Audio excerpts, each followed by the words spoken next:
I recently completed the first two No More Heroes games, and plan on playing the other two as soon as I can get my hands on them. How were they? They were, absolutely insane, and definitely the least wholesome games I've ever played. Beyond its violent and crude nature, the entire identity of each game is way more absurdist than I ever could have expected, especially in the first game. In spite of this, they managed to string together a mostly cohesive story and even some emotional moments. And on top of that, the second game is built on the theme of revenge being overly romanticized as the protagonist, Travis Touchdown, realizes many of his own faults in pursuit of this goal. However, while he is undoubtedly much deeper than the topic of this video, he is not who I will be talking about. Instead, I will be talking about one of the assassins that led to him reaching this realization, that being the rank 4 assassin, the goddess of death, the Reaper, and my favorite boss character in both games, Margaret Moonlight. Starting with the design, while not exactly unique, Margaret stands out in the first two No More Heroes games, again, can't attest for the other two yet, as the only one to have this gothic Lolita design going for her. The dark motif paired with such a design not only nicely complements her outwardly proper nature, but also her reputation as the Reaper of Santa Destroy.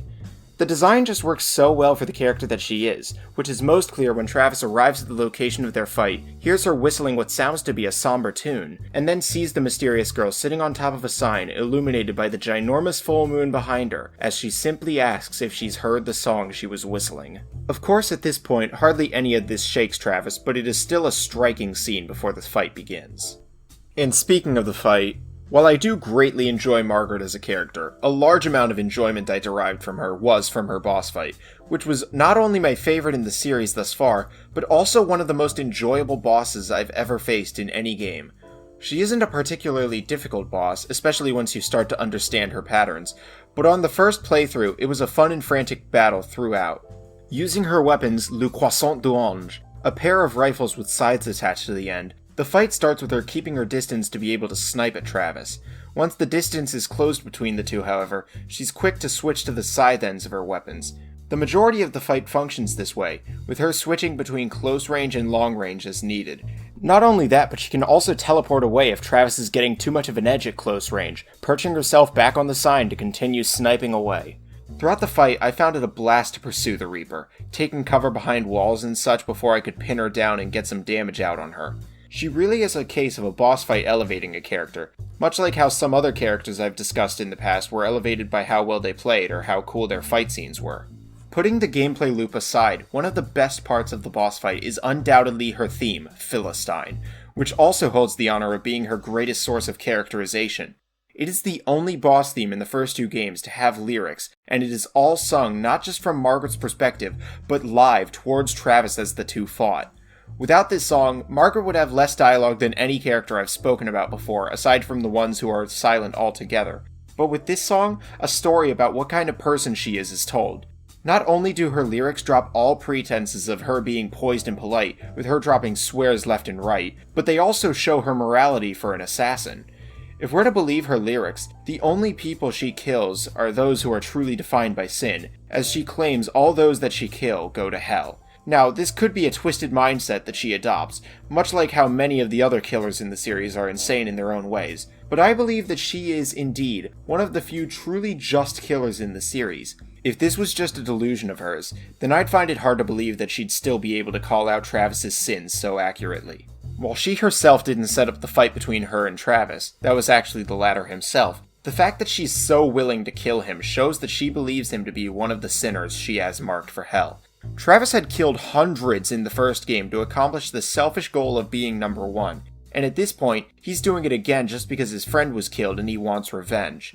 She notes how he waves around his sword thinking he's the best, when in reality, he is far from being the hero he dreams to be. How he uses payback to justify his slaughtering of dozens upon dozens as a noble cause. How he thinks of himself as something far greater than he'll ever be. Travis thinks himself a tiger, but Margaret sees him for the otaku loser he has always been.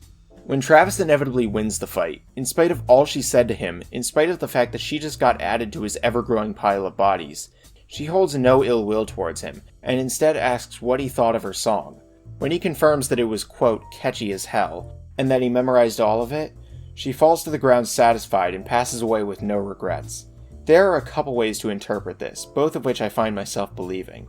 The first is that, If she was going to die, she at least wanted to be remembered through the music that she put all her passion into making, and knowing that her creation was going to live on through Travis's memory gave her some joy in her final moments. I don't believe that this was the sole source of her bliss, however.